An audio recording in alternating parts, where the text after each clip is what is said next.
Assalamualaikum warahmatullahi wabarakatuh.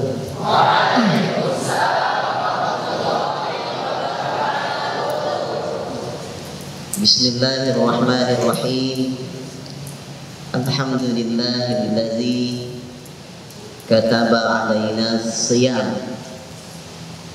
la'allana nattaqun. Allahumma salli wa sallim wa barik ala sayyidina wa maulana Muhammad wa ala alihi wa sahbihi wa man tabi'ahum bi ihsan ila yaumiddin. Rabbi shrah li sadri wa yassir li amri wahlul 'uqdatam min lisani yafqahu qawli. Amma ba'd. Para santri Darul Naim yang dirahmati oleh Allah Subhanahu wa taala,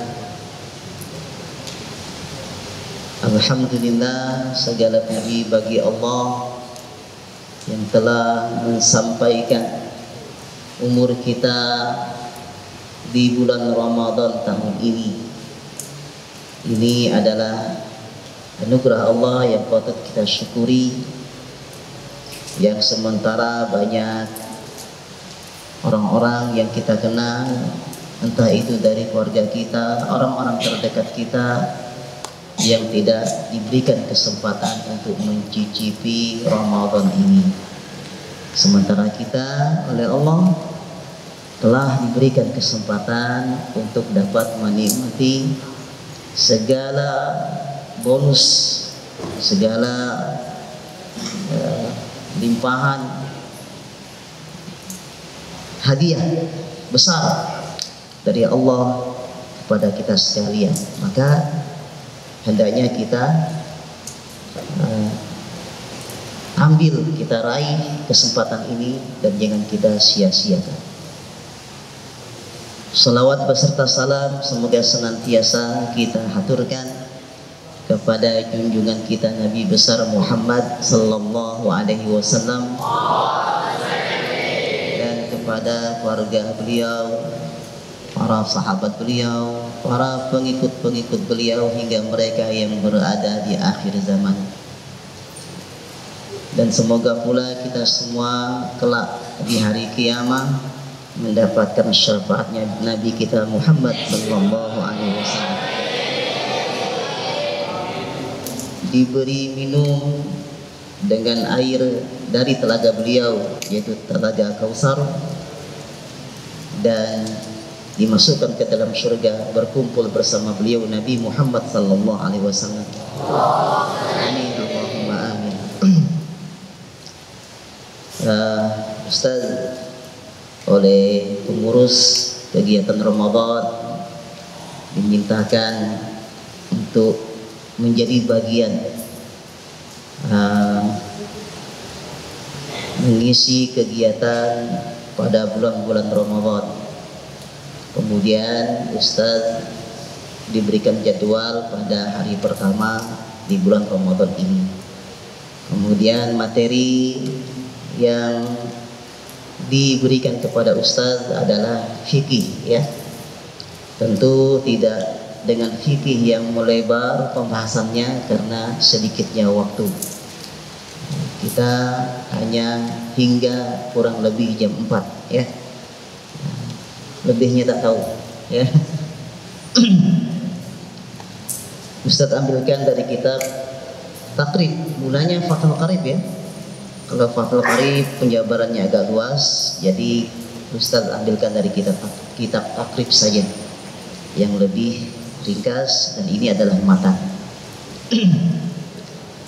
Kitab ini disusun oleh seorang imam yang sangat alim yang bergelar Abi Syuja'.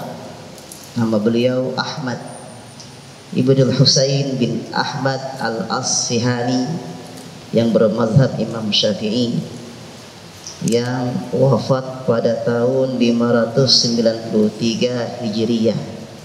Sekarang 1442 Hijriah, hampir 1000 tahun yang lalu atau 900 tahun yang lalu kitab ini kita baca, ya, kitab ini di atau 1000 tahun yang lalu, ya, yaitu wafatnya beliau. Tentu kitab ini sudah berusia 1000 tahun. Luar biasa ulama kita berjariah, ya, dengan tulisan.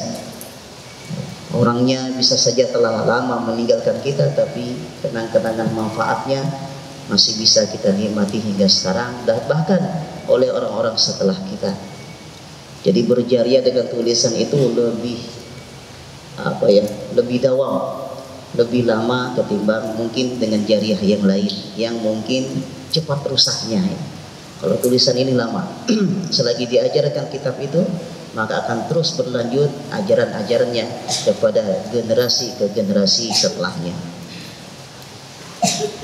Kitabus Shaum, kitab tentang puasa, as-shaum, atau masdar yang lain siam, tapi wawunya diganti ya, mulanya siwam, jadi siam, sama dengan qama yaqumu qiwam, ganti ya qiyam. Itu nanti ilmu sharaf tuh, ya. Wa syara'itsu wujubis siyami arba'atu asya'a. Syarat-syarat harusnya berpuasa itu ada 4. Jadi kalau ada 4 syarat ada pada seseorang, maka ketetapan berpuasa berlaku baginya. Ya, kalau umpama ada orang telah memenuhi syarat-syarat ini, maka sah baginya untuk berpuasa. Tapi kalau syarat 4 ini tidak ada pada dirinya, maka kesahan puasa pun menjadi tidak sempurna atau alias tidak sah, ya. Yang pertama adalah al-Islam, dia beragama Islam. Yang kedua al-bulugh, kalau bukan buluknya bahasa Jakarta, ya. Kalau Jakarta buluk itu tak bagus lah, ini al-bulugh. Udah sampai, umurnya udah sampai. Kalau umur itu berarti 15 tahun, dewasa sudah, ya. Itu kalau dibatasi dengan umur. Kalau dibatasi dengan tanda-tanda berarti dia sudah bermimpi. Mimpi apa, Ustaz? Mimpi itu pokoknya. Mimpi yang itu tuh, ya. Enggak usah dijelaskan. Kalian tanpa dijelaskan udah paham, ya. Jadi udah sampai, ya. Kemudian wal aqlu, dan berakal. Kemudian yang keempat wal qudratu 'ala shaum, mampu berpuasa. Ini 4 syarat bila ada pada seseorang, maka sah puasanya. Artinya bila ada orang berkebalikan dengan ini, maka secara otomatis puasanya tidak sah. Pertama apa tadi? Islam. Berarti kalau orang kafir berpuasa sah puasanya? Ada, ya. Artinya tidak mendapatkan pahala di sisi Allah. Bisa saja di lingkungan mereka ada puasa, di agama lain ada puasa. Adapun bagaimana tata caranya, kemudian batas waktunya, ya mungkin saja berbeda. Tapi istilah pun sama, puasa, ya. Mereka punya ibadah puasa. Apakah puasa yang mereka lakukan berpahala di sisi Allah? Tak ada. Kenapa? Tak ada, beragama Islam. Yang kedua, balik. Tetapi ini banyak yang tak balik, tak sah puasa, ya.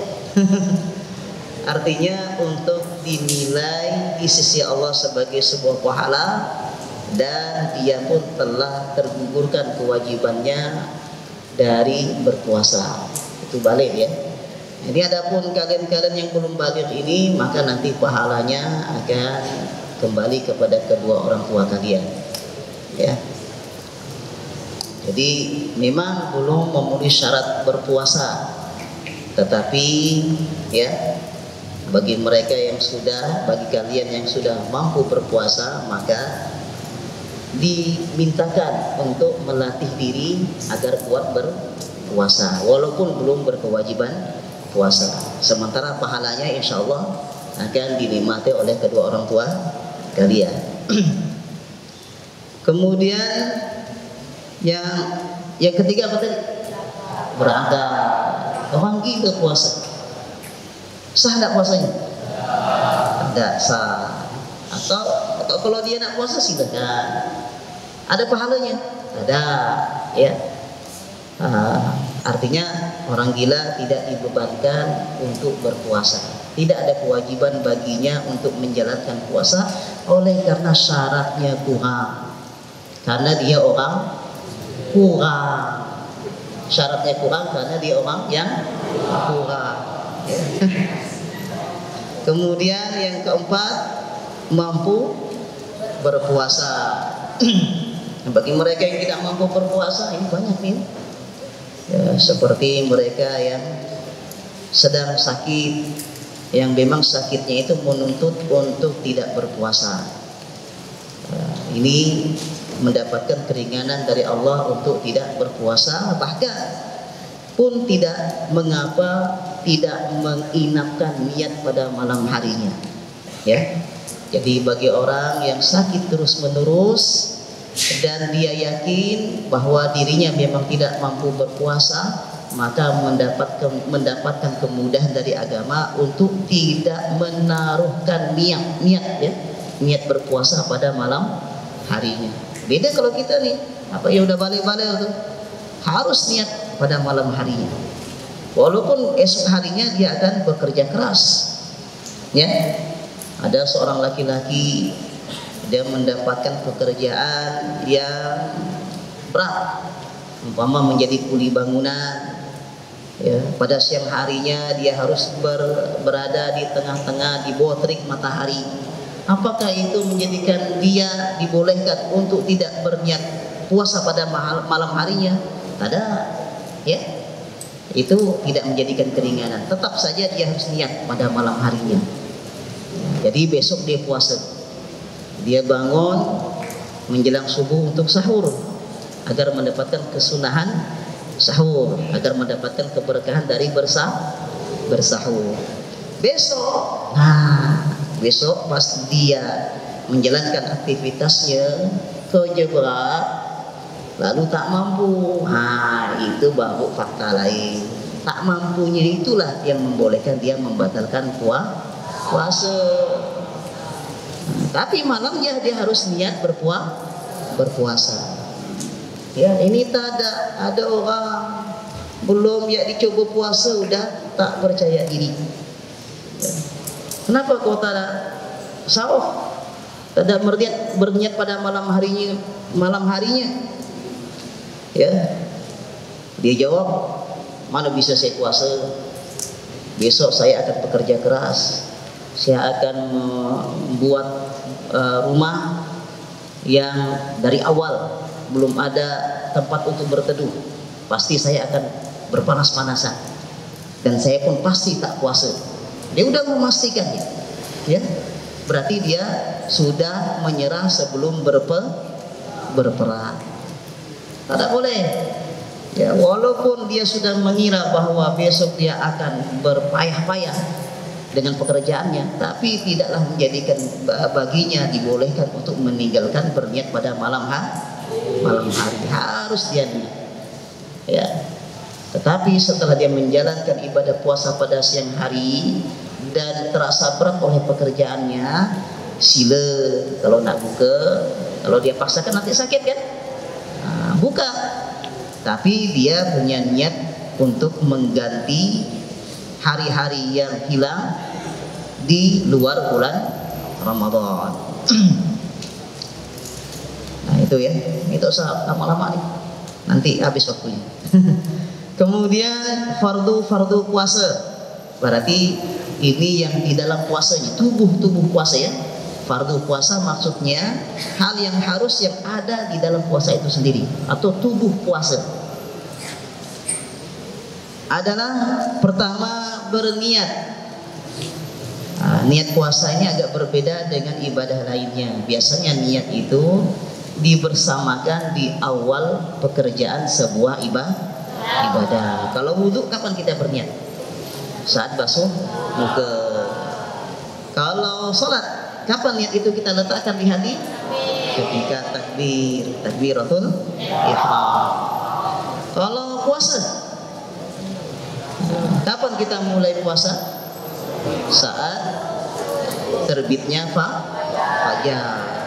Itu kita sudah menahan diri dari hal-hal yang membatalkan puasa. Apakah saat itu niat? Tada, niat itu di sebelumnya. Bahkan boleh bagi kita meletakkan niat mulai dari waktu maghrib. Kenapa? Karena maghrib sudah disebut malam. Ya, karena maghrib sudah disebut malam. Jadi maghrib, begitu kalian masuk maghrib, kalian niat untuk esok harinya, maka sah niat kalian, ya. Hingga sebelum terbitnya fajar. Itulah tempat niat bila puasanya puasa wajib. Kalau puasa sunnah itu boleh kita berniat pada pagi harinya atau siang sebelum zuhur, asalkan belum makan dan minum. Jadi bagi kalian ya mendapati diri dari pagi belum makan, belum menyentuh makanan dan minuman, selagi belum masuk zuhur, lalu punya hasrat berpuasa, dah lajakkanlah sekali niat puasa sunnah. Tapi kalau Ramadan tak bisa, ya bukan hanya puasa Ramadan, pokoknya puasa wajib seperti puasa sunnah yang dinazari, berubah statusnya yang tadinya sunnah menjadi wajib. Sebab apa? Nazar.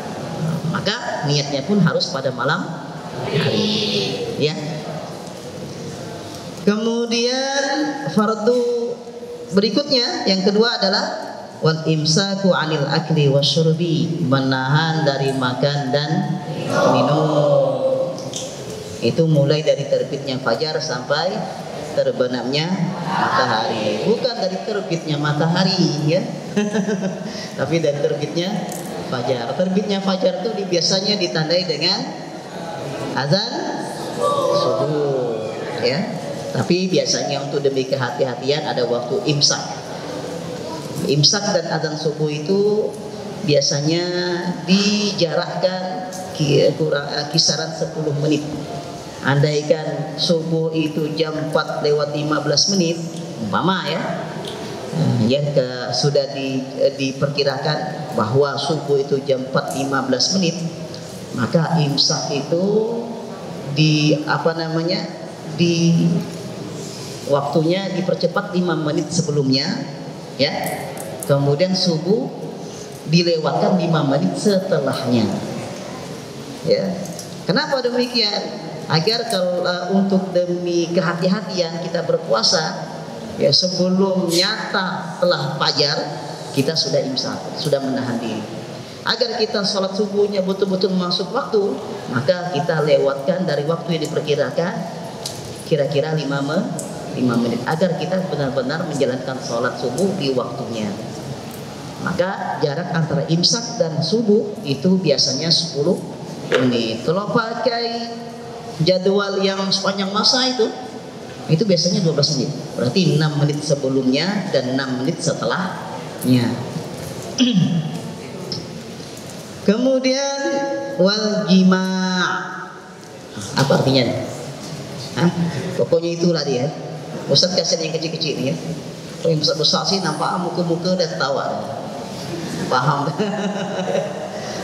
Pokoknya dari kata jam'un. Apa artinya jam'un? Kumpul. Kalau dari kemudian ke wazan fa'ala, apa fa'ala berarti jama' yufa'ilu mufa'alatan wa fi'alan. Nah, ya. Biasanya yang berwazan fa'ala itu pekerjaannya dilakukan minim 2 orang, tak bisa seorang, ya. Seperti hawara yuhawiru muhawaratan wa hiwar. Apa artinya hiwar? Ngobrol. Bisa ngobrol sendiri? Minimal 2 orang. Biasanya wazan fa'ala itu pekerjaannya dilakukan oleh minim 2 orang. Termasuk 5. Apa sih? Dah cari seorang pengertiannya. Wa ta'ammudil qai'i, dan menahan dari bersengaja muntah. Tak ada niat nak muntah, diada-adakan. Ya. Jadi menahan diri dari bersengaja muntah. Beda dengan muntah yang tidak disengaja. Artinya kita tidak bisa menahan keinginan untuk muntah. Tiba-tiba ada mual-mual pada diri kita, kita tahan tidak bisa, akhirnya muntah. Nah, muntah yang tak tertahankan ini tidak membatalkan puasa. Ya. Muntah yang dapat membatalkan puasa adalah tidak ada rasa muntah, ingin muntah, tapi kemudian diada-adakan. Umpama tekaknya ke dicucuknya, ya, lalu muntah. Tekak tahu tak tekak? Bahasa Melayu? Hah? Tenggorokannya dia. Ya, pokoknya segala bentuk perbuatan yang menjadikan dia menjadi muntah dengan sengaja, itu membatalkan puasa. Nah itu ya, fardu puasa tadi itu. Apa tadi? Pertama, ya. Yang kedua, menahan. Pertama nih, ya. Yang kedua, menahan. 1, nahan dari makan. 2, nahan dari minum. 3, nahan dari 5. 4, nahan dari bersengaja muntah. Dan ya, ada begitu, berarti sah puasa kita. Adapun nanti dalam tinjauan tasawuf, ya, umpama kita bisa melakukan ini, tapi tak bisa nahan mata, nah itu nanti dalam peninjauan ilmu tasawuf, bukan ilmu fikih. Ya, pahala berkurang nanti di pelajaran yang lain. Mungkin akan ada pelajaran tasawuf yang akan disampaikan oleh ustadz yang lain. Ini fikih saja ya. Ini persoalan hukum. Adapun persoalan yang tentang nilai bobot pahala puasa kita yang kita lakukan itu akan dijelaskan di ilmu yang lain.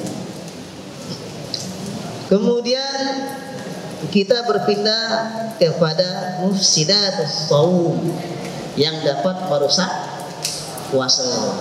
Ya. Wallazi yuftiru bihi shaimu asyratu asya'a. Apa-apa yang orang yang berpuasa rusak puasanya oleh perkara itu, ya, oleh apa-apa itu, oleh benda-benda itu. Asyratu asya'a, ada 10 perkara, ya.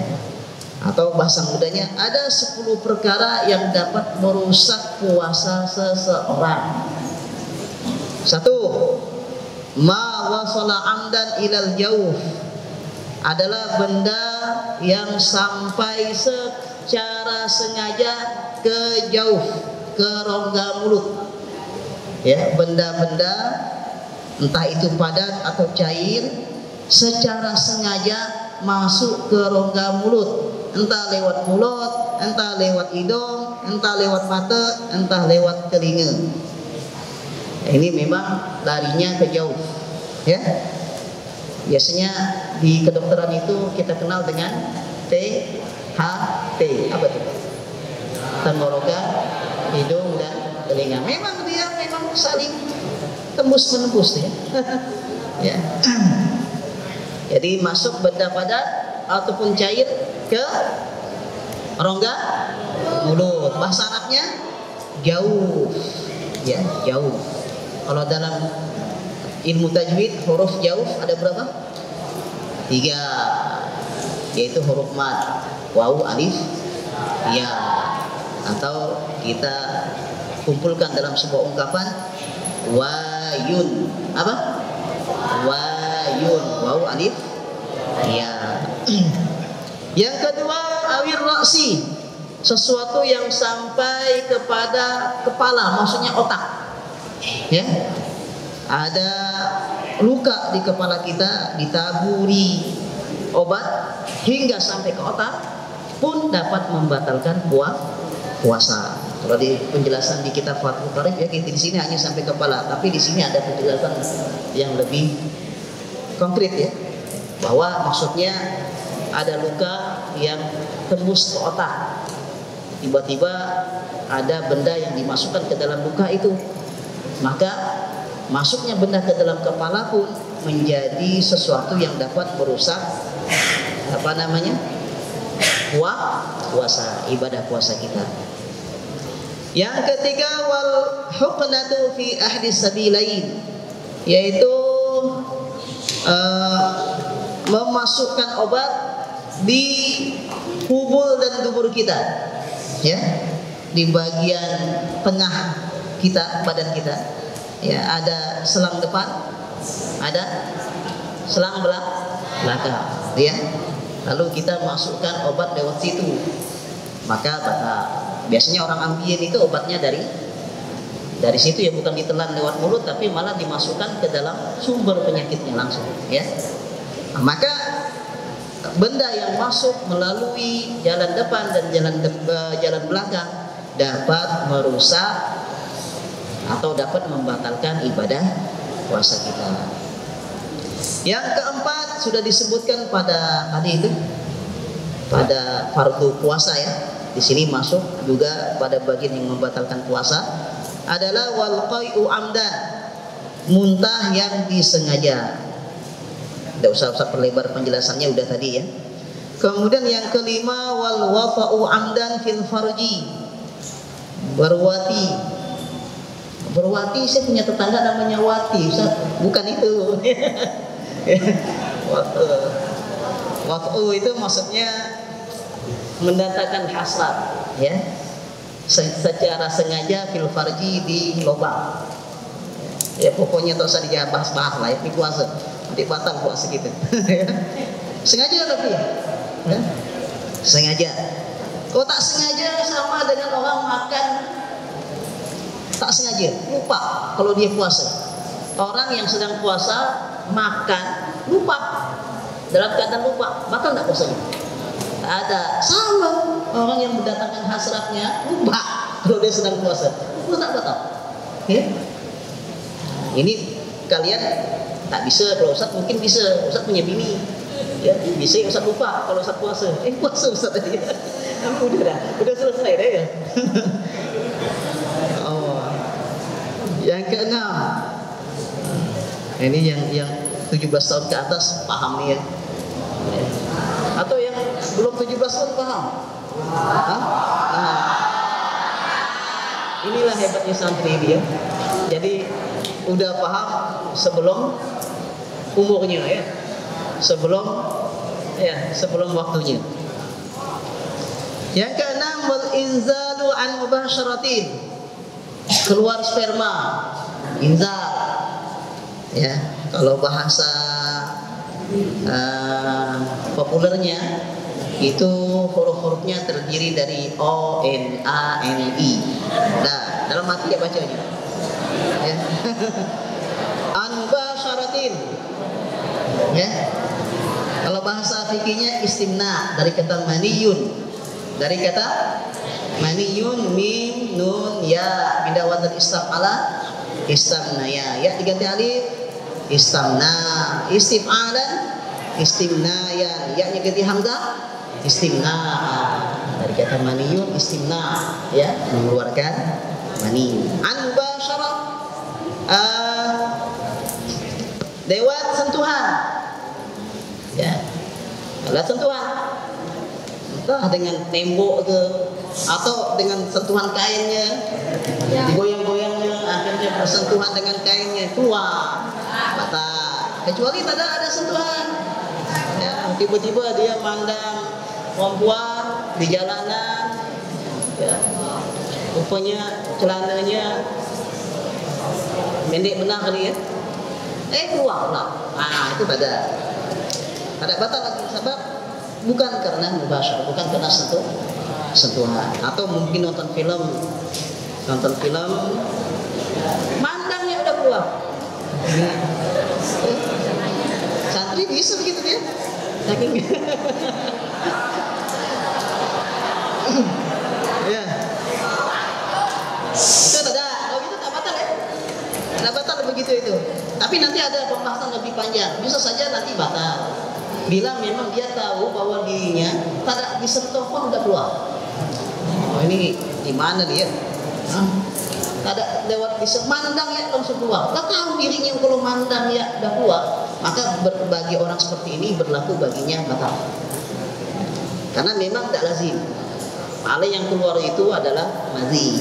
Syahwat kecil itu yang keluar adalah madhi. Sementara mani itu keluarnya butuh syahwat besar. Maka harus dengan mubasyarah biasanya ada sentuhan. Yang ketujuh, ini kitabnya kecil kok. Sama jam apa deh? Oh, hemat deh. Yang ketujuh wal haidu haid. Ada perempuan sedang menjalankan ibadah puasa, datang tamu bulanannya, maka puasanya ya. Sebagaimana haid begitu juga nifas. Ya, nifas. Ya, tidak bisa perempuan yang sedang nifas berpuasa. Ya, percuma dia puasa. Bahkan bila dia paksakan dirinya berpuasa, bukan pahala yang dia dapat, malah dosa.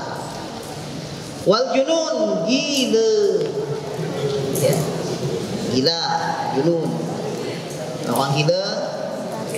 Apa orang yang sedang berpuasa tiba-tiba dia kehilangan akal, maka secara otomatis puasanya pun batal.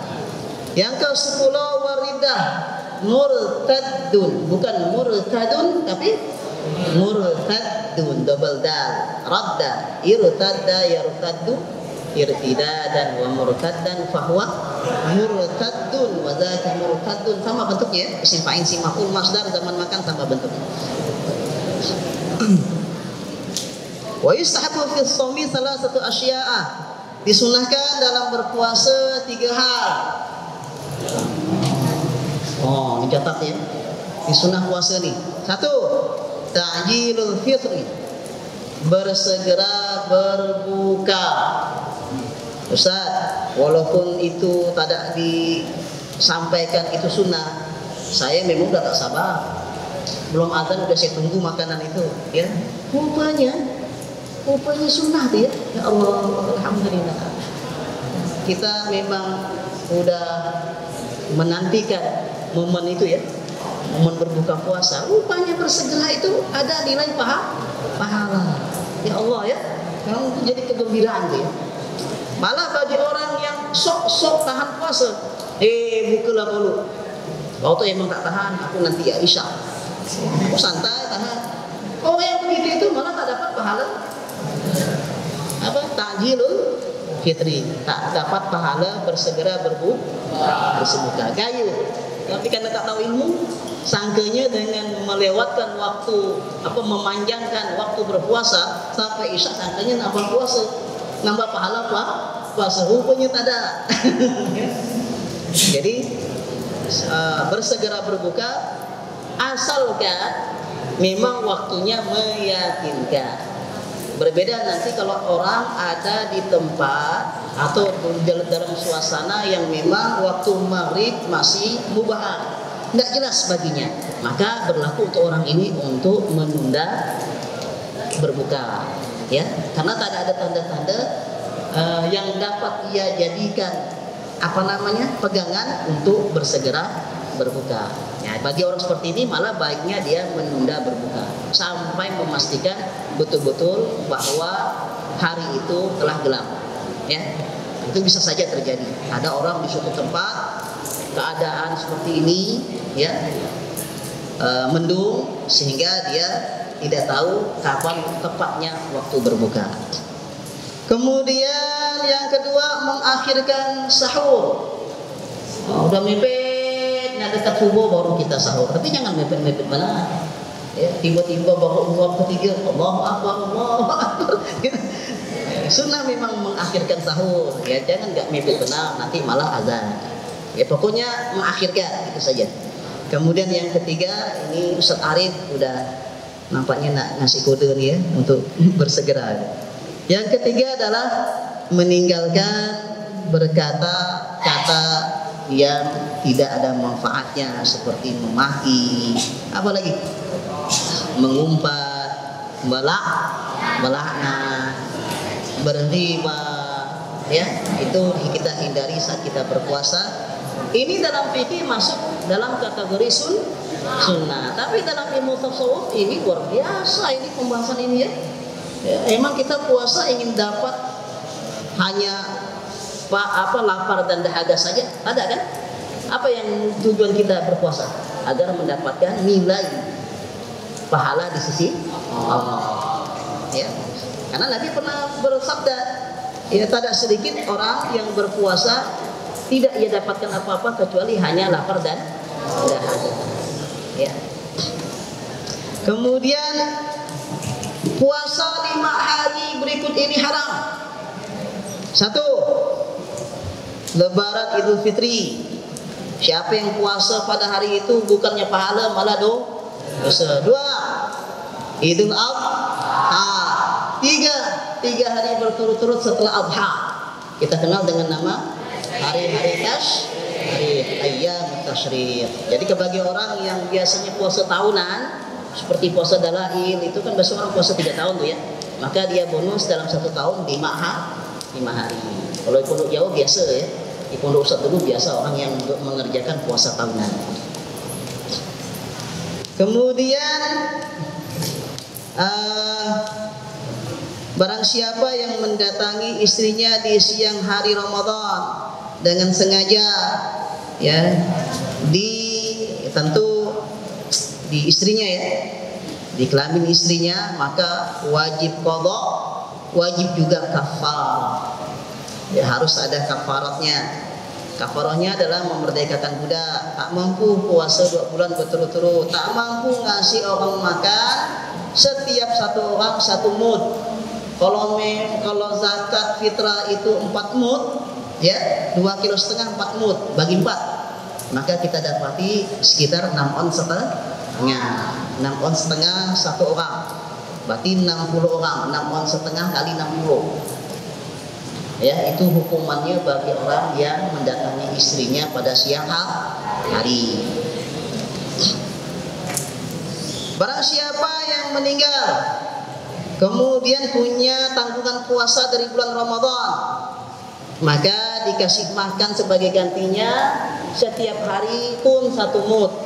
Kita punya keluarga, kita tahu dia meninggalkan puasa ini kira-kira 20 hari, ya gantilah, berarti 20 mud, ya. Tuh, tapi nanti di sini ada pembahasan lebih panjang. Bahkan yang lebih utama itu adalah walinya mengkodok, ya. Umpama kita anaknya, maka kita lebih baik membayar puasa orang tua kita ketimbang memilih yang ini, membayar seperti ini. Kemudian orang tua bila tak mampu puasa, maka dia tak usah puasa, tapi ngasih makan orang. Maka seperti tadi, 1 hari nilainya berapa? 6 on setengah. Kita punya dato, punya nenek, udah sepuh, udah renta, tak mungkin dipaksa puasa. Ya, gitu. Jadi kalau 1 bulan berarti 30 mud. Ya, 30 mud. Tinggal kalian nilai kan 6 on setengah kali 30. Kemudian perempuan hamil, perempuan yang menyusui, kalau dia khawatir akan dirinya, maka dia tidak berpuasa dan baginya dan dibebankan baginya hanya qadha saja. Kalau dia itu ketika hamil atau ketika menyusui yang dia khawatirkan dirinya. Tapi kalau dia mengkhawatirkan anaknya, umpama kenapa ibu tak puasa? Saya khawatir anak saya nanti susunya tak ada bagus kualitasnya, jadi saya tidak puasa hari ini. Berarti dia bukan mengkhawatirkan dirinya, tapi mengkhawatirkan anaknya. Maka dia kena 2, qadha dan membayar fidyah, ya, membayar fidyah. Sama tadi itu 1 mud. Kemudian orang yang sakit, orang yang musafir dengan perjalanan yang jauh pun boleh tidak berpuasa kemudian cukup dengan mengganti hari-hari yang ia tinggalkan. Demikianlah para santri yang dirahmati oleh Allah Subhanahu wa taala. Cukup ya Ustaz Arif ya? Ada pertanyaan? Kalau nak tanya Ustaz Arif ya. Jadi kalau ada yang bingung dengan penjelasan Ustaz, bisa tanya sama beliau. Itu saja yang bisa Ustaz sampaikan pada perjumpaan di hari pertama bulan Ramadan ini. Semoga Allah memberikan kekuatan kepada kita, juga kemampuan, keistiqomahan, agar kita diberikan kemampuan untuk menjalankan ibadah puasa dan ibadah-ibadah lainnya, mulai dari awal Ramadan sampai akhir Ramadan. Dan semoga pula tidaklah kita melewati Ramadan tahun ini kecuali kita sudah ditetapkan di sisi Allah, tercatat sebagai hamba-hambanya yang bertakwa. Amin Allahumma. Demikianlah, kurang dan lebihnya Ustaz mohon maaf. Allah muwaffiq ila aqwamit thariq. Assalamualaikum warahmatullahi wabarakatuh.